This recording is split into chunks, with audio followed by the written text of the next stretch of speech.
Okay, ಹಾಸನದಲ್ಲಿ ಸಚಿವ H D. Revanna operation ಕಮಲವನ್ನು ಖಂಡಿಸುವ ನಿಟ್ಟಿನಲ್ಲಿ ಎಡವಟ್ಟೊಂದನ್ನು ಮಾಡಿಕೊಂಡಿದ್ದಾರೆ.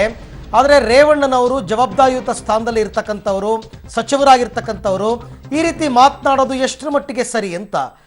ಯಾಕೆಂತಂದರೆ ಯಡಿಯೂರಪ್ಪನವರು ಪಾಪ ಅವರವರ ಶಾಸಕರನ್ನು ಕಾಯೋದ್ರಲ್ಲಿ ಬ್ಯುಸಿಯಾಗಿದ್ದಾರೆ. ಅದನ್ನು ಬಿಟ್ಬಿಟ್ಟು ಶೋಭಕ್ಕನ ಕಡೆ ಗಮನ ಕೊಡಲಿ, ಶೋಭಕ್ಕನ್ನ ಸೆಂಟ್ರಲ್ನಲ್ಲಿ ಮಿನಿಸ್ಟ್ರಿ ಮಾಡಿ ರಾಜ್ಯದ ಜನರ ಹಿತ ಕಾಪಾಡಲಿ. ಶೋಭಕ್ಕನ ಮೇಲೆ ಗಮನ ಕೊಡೋದಕ್ಕೆ ಯಡಿಯೂರಪ್ಪನವರಿಗೆ ಪುರುಸೊತ್ತೇ ಇಲ್ಲ ಪಾಪ. ಹಾಸನದಿಂದ ಏನಾದರೂ ಶೋಭಕ್ಕ ಅವರು ಲೋಕಸಭಾ ಚುನಾವಣೆಗೆ ನಿಂತರೆ ಸ್ವಾಗತ. ಹೀಗೆ ಎಲ್ಲರೂ ಕೂಡ ಪಕ್ಷದ ನಡೆಯನ್ನು ಟೀಕಿಸುತ್ತಿದ್ದರೆ ರೇವಣ್ಣ ಅವ್ರಿಗೆ ಯಾಕೋ ಎದ್ವಾ ತದ್ವಾ ಶೋಭಕ್ಕನವರ ಮೇಲೆ ಇದು ಬಂದ್ಬಿಟ್ಟಿದೆ, ತುಂಬ ಪ್ರೀತಿ ಬಂದ್ಬಿಟ್ಟಿದೆ, ಸರಿಯಾಗಿ ನೋಡ್ಕೋತಿಲ್ಲ ಯಡಿಯೂರಪ್ಪನವರು ಅನ್ನೋ ಆ್ಯಂಗಲ್ನಲ್ಲಿ ಆ ಭರದಲ್ಲಿ ಮಾತನಾಡಿದ್ದಾರೆ. ಈಗ ನಮ್ದಿರಲಿ ಶೋಭಕ್ಕನ್ನ ಸರಿಯಾಗಿ ಅವರು ಯಡಿಯೂರಪ್ಪನವ್ರು ನೋಡ್ಕೊಳ್ಳಿ, ನಮ್ದು ಬೇಡ.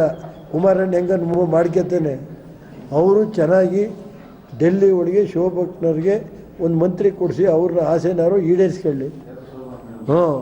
ಅದು ಕೊಡಿಸಿ, ಒಂದು ಗ್ರಾಮೀಣ ಕೊಡಿಸಿ, ಅಥವಾ ಈ ರಾಜ್ಯದ ಬರಗಾಲ ಆಗಿದೆಯಲ್ಲ ಅದು ನೋಡೋಕ್ಕಾರೆ ಅವ್ರಿಗೊಂದು ಮಂತ್ರಿ ಕೊಡಿಸಿ.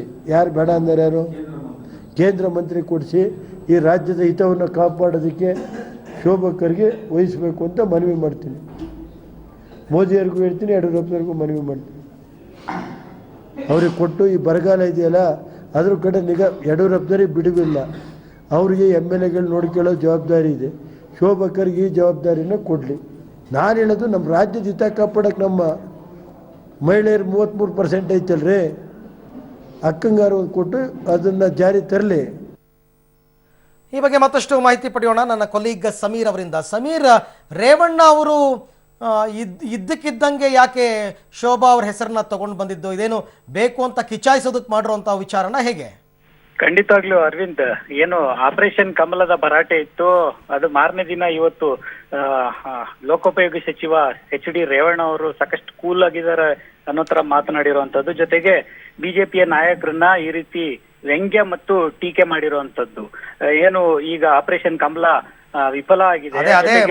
ಅದೇ ಸಮೀರ್, ಇವಾಗ ಎಲ್ಲರೂ ಕೂಡ ಆಪರೇಷನ್ ಕಮಲದ ವಿಚಾರವಾಗಿ ಅದನ್ನು ಟೀಕಿಸ್ತಾ ಇರಬಹುದು, ಆದರೆ ಈ ತರ ವೈಯಕ್ತಿಕವಾಗಿ ಕೆಳಮಟ್ಟಕ್ಕೆ ಇಳಿದು ಕೀಳುಮಟ್ಟದ ಮಾತುಗಳನ್ನ ಆಡೋದು ಎಷ್ಟರ ಮಟ್ಟಕ್ಕೆ ಸರಿ ಒಬ್ಬ ಸಚಿವರಿಗೆ ಅಂತ?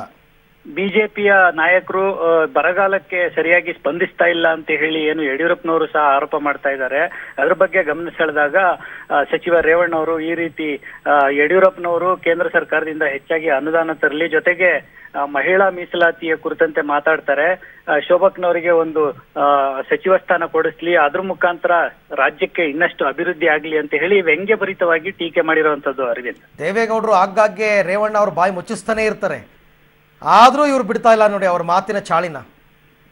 ಖಂಡಿತವಾಗ್ಲು ಅರವಿಂದ್, ರೇವಣ್ಣ ಅವರು ಮಾತಿನ ಭರಾಟೆಯಲ್ಲಿ ತಾವೇನ್ ಮಾತಾಡ್ತಾ ಇದ್ದೀರೋ ಅಂತ ಹೇಳಿ ಅವ್ರಿಗೆ ಕೆಲವು ಸಲ ಗೊತ್ತಿರಲ್ಲ ಅಂತ ಅನ್ಸುತ್ತೆ. ಆದ್ರೆ ಅವರು ಓಕೆ ಸಮೀರ್, ಥ್ಯಾಂಕ್ ಯು ತಮ್ಮೆಲ್ಲ ಮಾಹಿತಿಗಾಗಿ. ಮೈತ್ರಿ ಸರ್ಕಾರಕ್ಕೆ ನಮ್ಮಿಂದ ಯಾವುದೇ ಸಂಕಷ್ಟ ಇಲ್ಲ ಅಂತ ಹೇಳಿಕೆ ಕೊಟ್ಟಿದ್ದಾರೆ ಶಾಸಕ ನಾಗೇಂದ್ರ.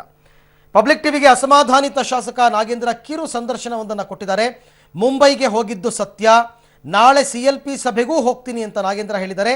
ಕಾಂಗ್ರೆಸ್ ಪಕ್ಷಕ್ಕೆ ನಿಷ್ಠರಾಗಿ ಉಳಿಯೋದಾಗಿ ಕೂಡ ನಾಗೇಂದ್ರ ಹೇಳಿಕೆಯನ್ನು ನೀಡಿದ್ದಾರೆ.